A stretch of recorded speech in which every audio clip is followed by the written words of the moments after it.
Rob, are we live now? Let's try it again. Okay, are we starting from the beginning or are we just continuing? I would segue a little bit and then continue. I'm going to try to get this sent out to people who are there. Okay. So you want us to start right now?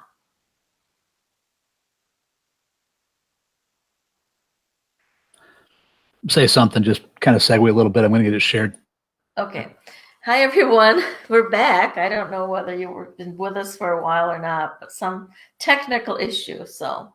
But anyhow, our topic this evening is about Aquarius, about the Aquarian age. And we're speaking somewhat about the timeline of the Aquarian age. And Carl was speaking, well, about many different things, where he said the Aquarian age actually started in the 30s and has progressed to some degree. Interestingly enough, it's my understanding, what I have read and what I've learned and have been told, is that in the 30s, there was a real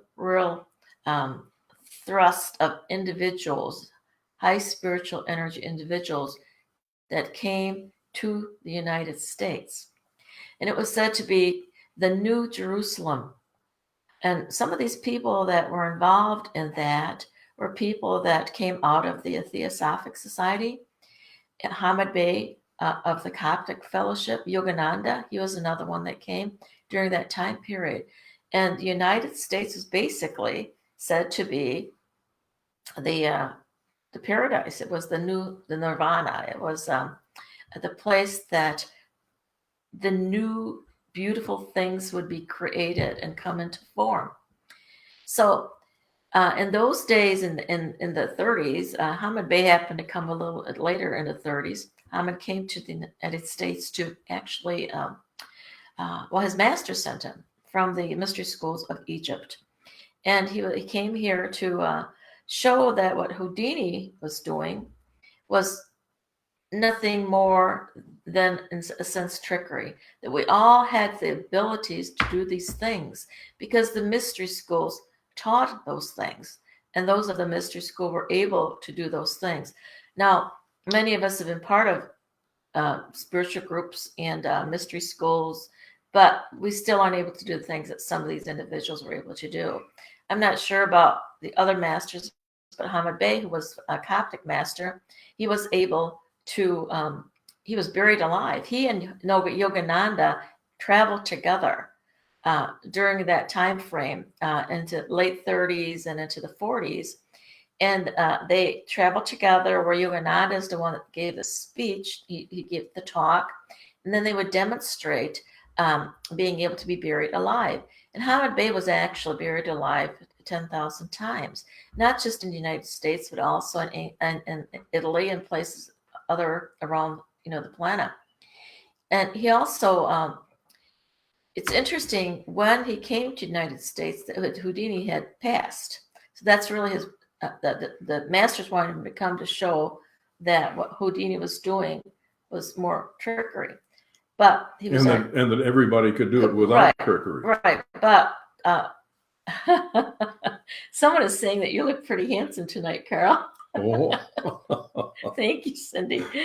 So, but anyhow, he came because, and then he made his livelihood actually on vaudeville, because he was able to do these things, be buried alive. He was able to actually stick needles through his throat, the long needles, they would stick it through his throat. And he would say, well, where do you want it to bleed? And he can't bleed anywhere. It didn't bleed where this needle was stuck through his neck. He could have bleeding on his hand, wherever someone asked. He was able to lie on those needles, those needle beds, things. He was able to do all these things. It was all mind over matter, recognizing that we have that ability to be more than we recognize or had even thought of during those particular times. So that was the first thrust, where these masters came in. And as Carl said, some were born during that time. Carl, he was born in 36, and John Davis was born in 36. He's head of the Coptics. I was born during World War II in Europe. But anyhow, we became part of that whole particular process. Now, most of us have probably been with the planet for thousands of years. And this planet was here to be this school of learning and to see opposition, to recognize opposition and then grow through opposition. But, after the war, everything was, just pretty quiet and gentle and Leave It to Beaver type of environment. But then all of a sudden, the Age of Aquarius seemed to come about because we started hearing the Age of Aquarius, the song, the play Hair. We saw that, and the Age of Aquarius. And this was something that was occurring during a certain configuration. And what they're saying in the song is that it was they're saying when Jupiter aligns with Mars. Over the years, it was probably around the time of the concordance, the Hamartic concordance, which was in in 2012. Around that time, I remember giving a talk, and I had come across where the alignment of the planets were like they were back in 1967 when this Age of Aquarius seemed to just be a little bit more known and coming out. This message was coming out. But the difference was that it was in a different quadrant. So that what I'm imagining, because coming from the Egyptian background, the West represents the inner, the past, and the East is the new. So the quadrant was probably in the West, and then in the 2012 area, it was in the East, coming forth now.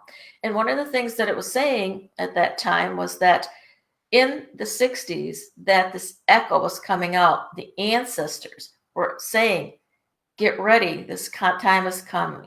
Get ready, this time is coming. And then in 2020, no, that wasn't right. Yeah, 2020, right. Yeah. Then that message came out that now is the time. It is starting now.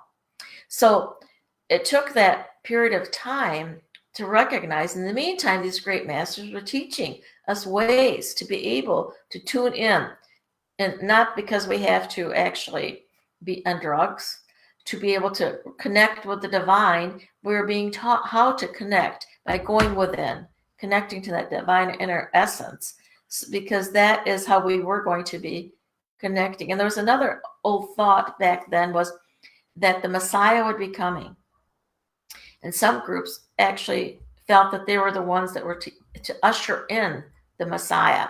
And Coptics happens to be one of those.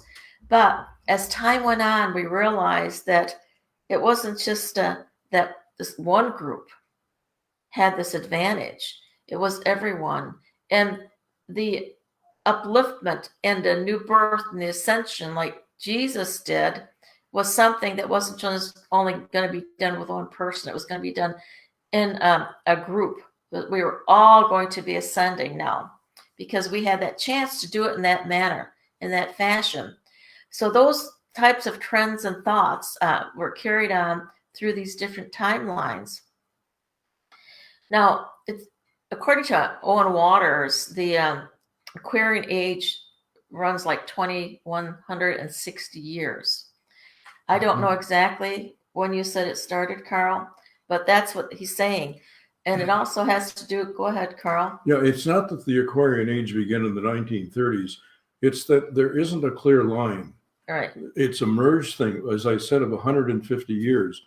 And we began to feel the first of the Aquarian energy in the 1930s.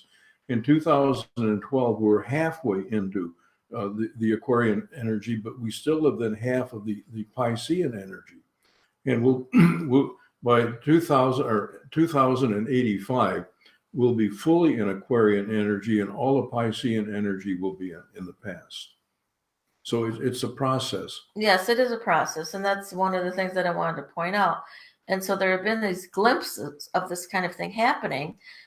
Okay, in 1967 it was, the hippie era, and all of us contributed to that were living during that timeline. There were many that were off and they were having their parties and having fun.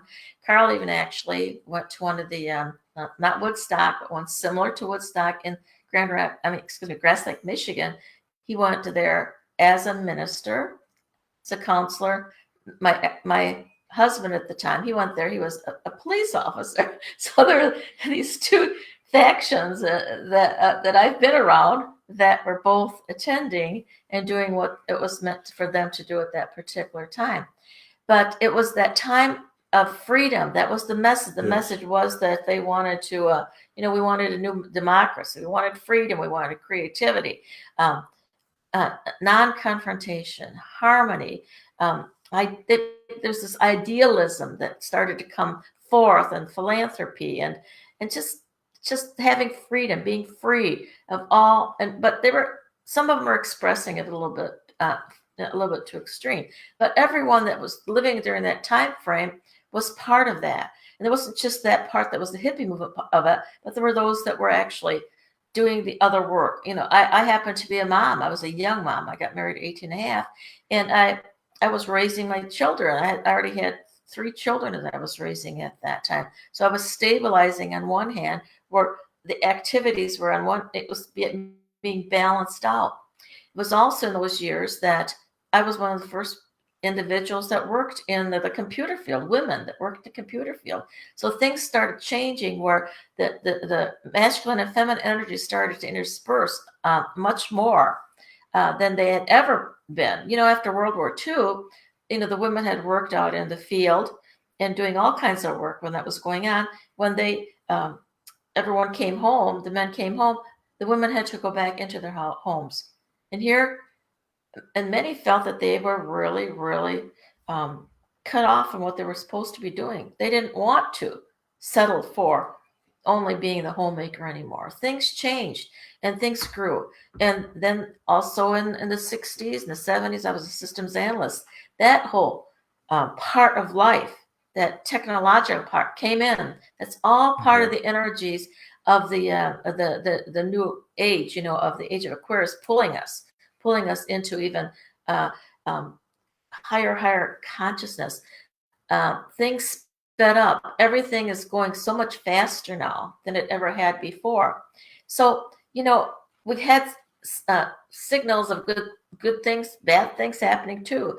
But me coming out of World War II, I never thought in my wildest dreams that the Berlin Wall would come down. But, in 1987, there was the harmonic convergence. It was that huge global meditation took place. And 2 years later, the wall came down. It was shocking to me, only because I was so inclined and really drawn into it, because that's what I was born into. But who would have ever thought? So we had these glimpses of new hope, new life, things growing in awareness and consciousness. And here we are now. In December, another portal is open to bring in more and more of that energy of Aquarius, that energy of love and peace and joy and freedom. But it isn't easy, because there's still that struggle. The Piscean age was more of a fighting age, where it's a conflict age. And the Aquarian is moving into an age of love, peace, joy, and goodness. So we're seeing all kinds of things, and Carl said that we're moving from the 3rd to the 4th to the 5th dimension. And we have that inner battle within us for that 4th dimension. And that's really what we see also on our Earth plane. It's playing out also because we are moving in and eliminating those parts that are no longer serving us. Yes. The 4th dimension, because it's so challenging, offers more opportunity for growth than any other time at least that I know of in this lifetime. And going back into history, I think it's probably we've never had a time when we can achieve so much growth in such a short period of time. It is intense, it is challenging, it is difficult. And one of my sayings is, if you're willing to put forth the energy, you can achieve a dozen lifetimes of growth in this lifetime, because you have the challenges. And challenges, another word for a challenge is it's an opportunity. And so please formulate within your own mind the person you would like to be, and hold that in your mind, and know that you do not have to achieve that alone. There is all kinds of assistance. This program is entitled Living in Two Worlds. And the 3,000 or so people that I've worked with doing life script readings and helping them figure out why they are here, we're all here, at least the light workers are all here, to help raise the consciousness of the human race and to assist raising the consciousness of the earth. And what we're working towards is a heaven on earth, a society, a culture, a government, an economy, religions based on the love, the peace, the joy, and that the hippies introduced us to. And those three words are the three words that best describe the hippies, all right? And peace, love, and joy, all right? So come up with an image in your mind of the person, when you look closely at yourself in the mirror, the person that you would like to see. And I'm not talking about your physical body. I'm talking about your mental body, your beliefs, your values, your cares, your concerns. And I'm talking about your emotional body, your ability to love, your ability to accept love and give love, your ability to live a peaceful life. But also, in my mind, a part of this is literally learning to live in two worlds. We live in a physical world and a physical universe, but they're more than that. Do you realize that the astrophysicists tell us that it's only a small part of the universe that we're aware of?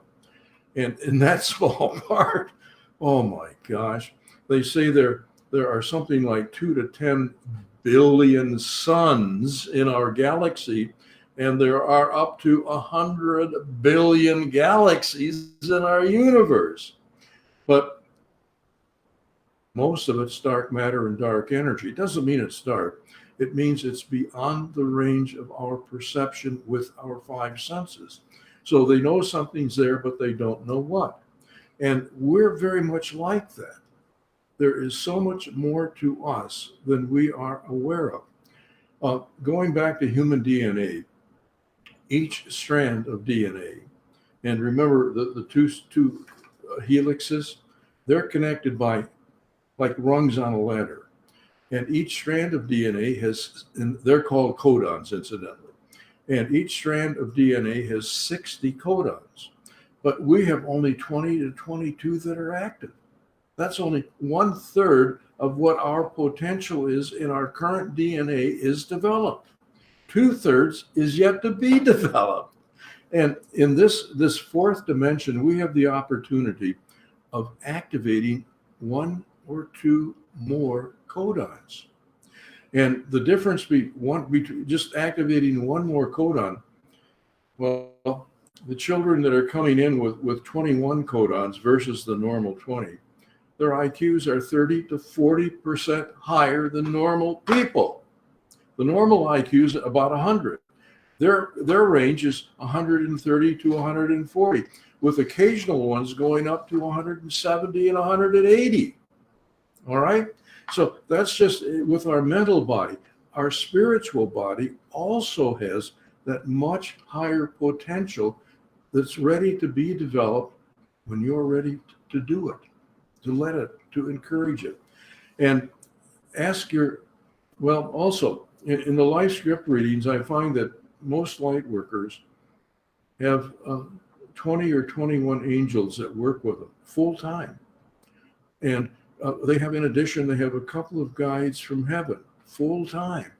And then they have teachers, master teachers who have graduated from the earth school that are with them upon call and who work with them during their sleep time. And then when they reach a certain level, they will have an ascended master teacher. An ascended master has graduated from the earth school and the master's school. Saint Germain is an ascended master teacher. And you have these working with you 24/7. And the only requirement is anything that you want, you have to ask. There's a law of non-interference. They can't just intervene in your life. And when you pray, that's an asking. When you meditate, sense their presence. Talk to them directly. Be specific if you can about what it is you want. Do not focus on the problem. What you focus on, you send energy to. Focus on the solution.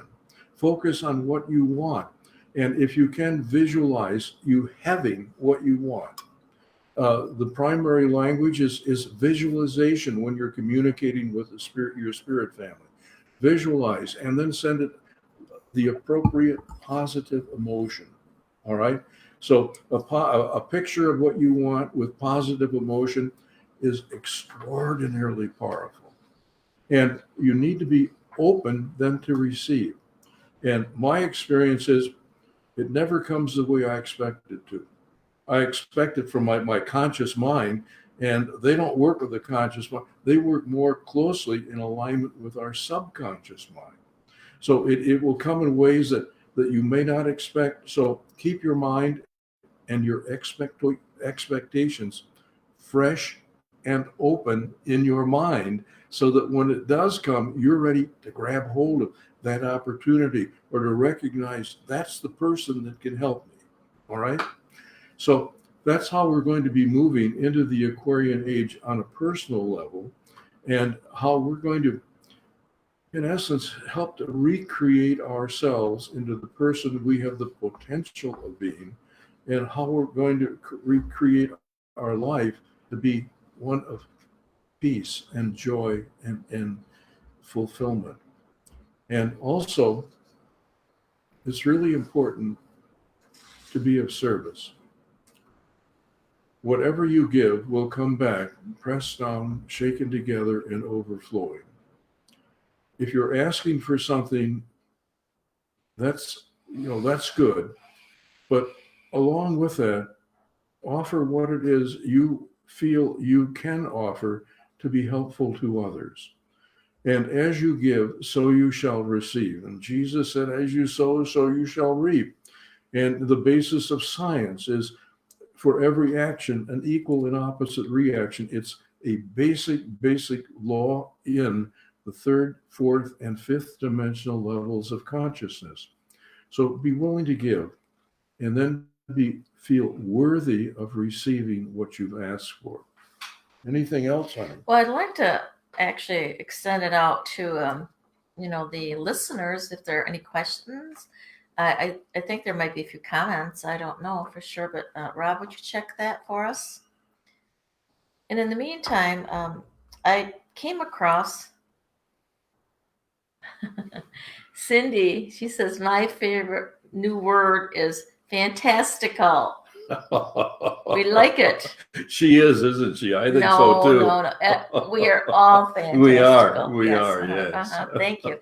Any other thoughts and comments? Please let us know. Just write it down or somehow convey it to Rob. I wanted to mention, Carl mentioned that the Aquarian age in the 30s and the Ascension, they sort of dovetailed, right?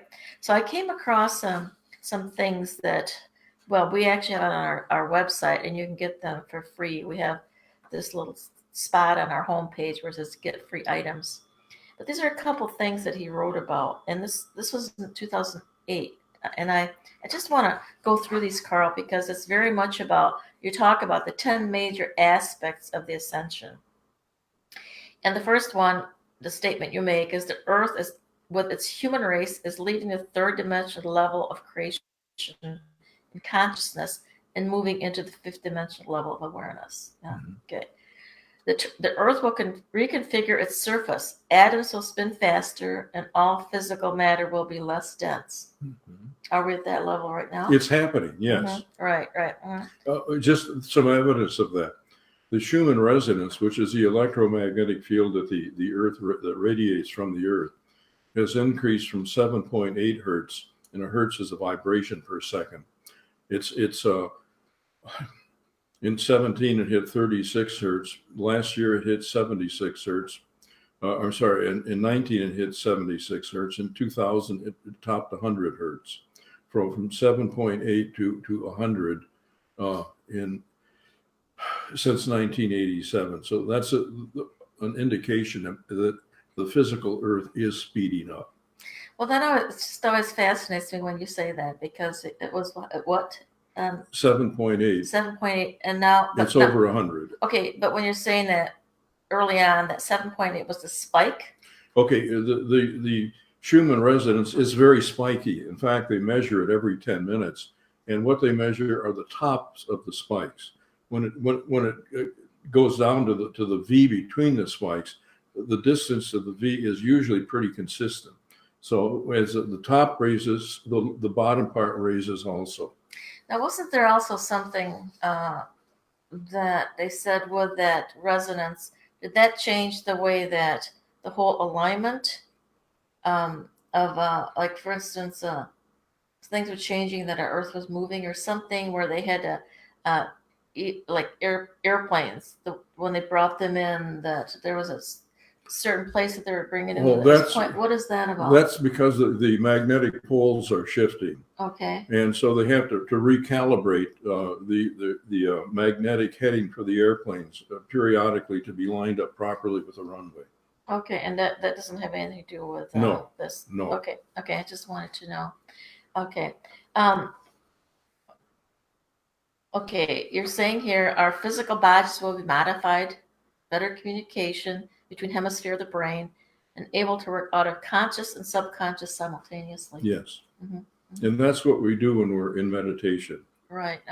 And what I want to mention here is that how important, that is, that it seems that we came, as we were walking through or began this, the Aquarian process, or moving from the Piscean into that, everything was outer. Everything, we prayed to the outer. I'm not saying everyone, but the majority of people pray to the outer. So when they were saying a prayer, they were looking up into I know I was. I shouldn't speak for anyone else, but I think many people were. They were praying to the outer because they always saw like God outside of themselves. Now, more and more as time has gone on, we recognize that everything really and truly begins within us, that it's all within us, and that God, or the divine creator, is, within us. And so anything that we are doing or looking at on the outer surface, it's best to take it within, because that's when you have that connection with the God essence, and it uplifts the whole understanding of who it is that you are. So, in the Christian religion, where is God? Well, God's in his heavens. And where are we? We're here on the earth. And that's part of the separation that makes up the third dimension. Whereas in the fifth dimension, we recognize the divine essence within ourselves. And we're working most closely with this divine essence, recognizing that the divine essence is not just in us, but the divine essence is in everyone and everything. And it's interesting to me that the scientists, the quantum physicists, have now found consciousness in photons, which is a particle of light, much, much, much smaller than an atom. And the regular physicists have found consciousness in atoms. And the biologists have found consciousness in trees and in plants. So the trend is, I think we're going to end up, there is nothing in the universe that does not have consciousness. And there's only one source for that consciousness, and that is the Creator. So everything in the universe is an aspect of the Creator experiencing and expressing. And in the Christian religion, they refer to the omnipresence, the fact that the Spirit of God is everywhere. And that's true. That's the consciousness of the creator that exists in everything that is. All right. So the creator is experiencing and expressing in and through everything in existence. We have a question. Oh, And the question is, are timelines collapsing? timelines are not necessarily collapsing, but there are new timelines being added. And there are timelines, the older low frequencies timelines and the higher frequency timelines are going to be separating. All right. Those people, the earth is ascending, and those people who are raising their consciousness will ascend with the earth. Those people who are locked in, whose minds are closed, who are locked into the competition, the fear, etc., they will stay on that old timeline. They will not be able to reincarnate back on the earth. They'll reincarnate on another planet that's functioning at their level of frequency. That's my understanding. And Cindy goes on to say, I've been having time jumps. Yes, you may have periods where you are just absolutely ecstatic. You feel like you're at one with everything in the universe. That there's so much joy that it's fantastic. You have moved into a very high level of the fifth dimension when that happens. And you may have other times when you are just so down in the dumps, no energy, and everything that seems to be going wrong in your life or in the world. Then you've slipped into a low part of the third dimension. And we'll bounce back and forth between these dimensions. And there is a pronounced difference. And your choice is, what are you going to choose? What kind of a life do you want? Do you want to be in that high fifth dimension, or do you want to be in that funky, depressed, low third dimension? And because we're the ones that are in control of our level of consciousness every single moment of our awake life. Okay, here's another question. May I ask, with the Great Awakening, more people are now raising who they really are versus indigo children, star seeds from Lemuria, Atlantis? Can you bring that up a little bit, etc.? Okay. Hi, Kimberly. Kimberly, that's so true. Mm-hmm. And as I said, the majority of children coming in right now are coming in with just scads of this indigo and crystal energy.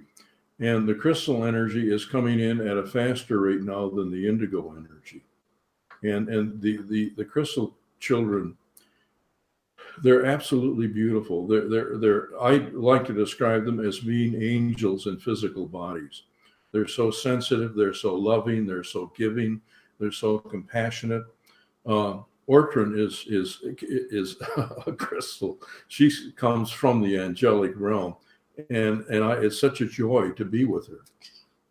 Thank you. You're welcome. I'm a lucky guy. So.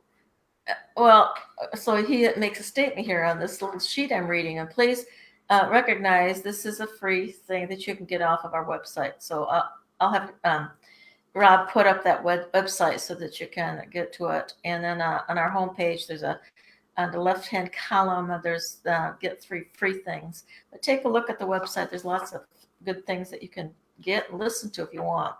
But this is what he says about the indigo crystal children. This was in 2008. It says the number of indigo crystal people is increasing. Historically, it has been a fraction of 1%. And you mentioned that a little bit earlier.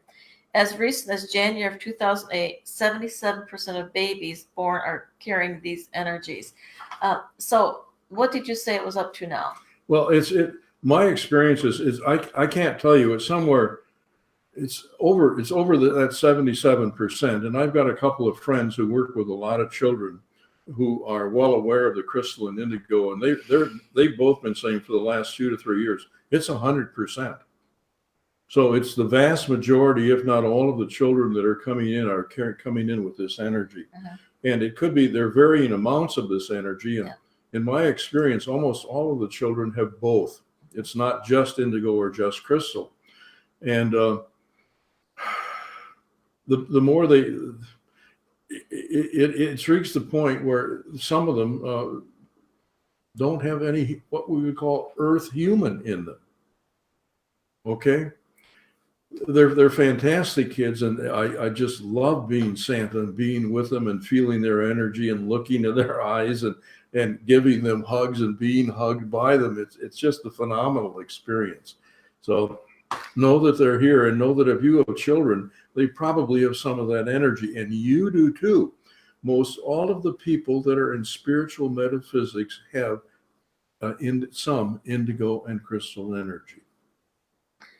That is, I believe that is so true. And these are the children that are going to be bringing in and rebuilding, all that there is, our societies and our cultures and our governments.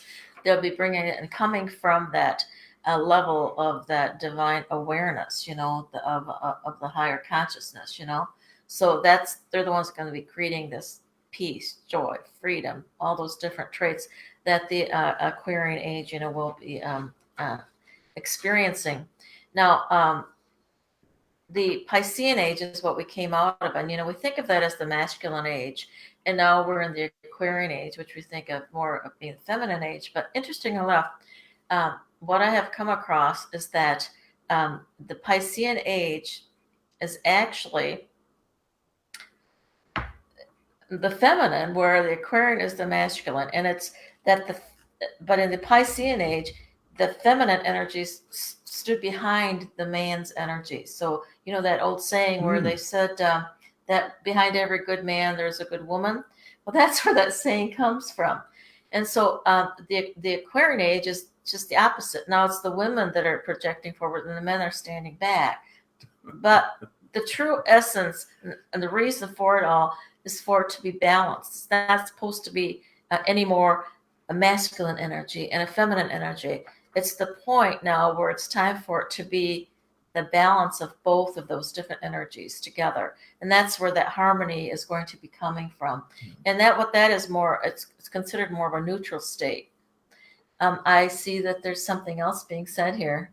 Do they have ruby sun DNA? The children, Carl? I'm not familiar with ruby sun. This relates to that somewhat. You've heard of the what do they call them? The star seeds and the star children. The star children. Those are I think just different names for the indigo crystal children. And when I say indigo crystal, I say it as one word because, as I say, in my experience, 98% or so of them have both. Okay. Or some portion of it. It's not like half and half. Many of them may carry a great amount of indigo energy and just a small amount. That's correct.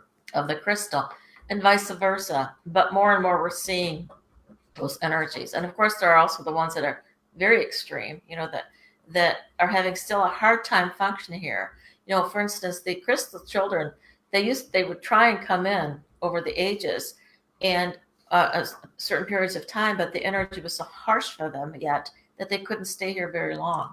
But more and more are now able to stay here, and usually in a family relationship, usually if one child is very, very high crystal energy, they probably have another child or maybe another member, cousin.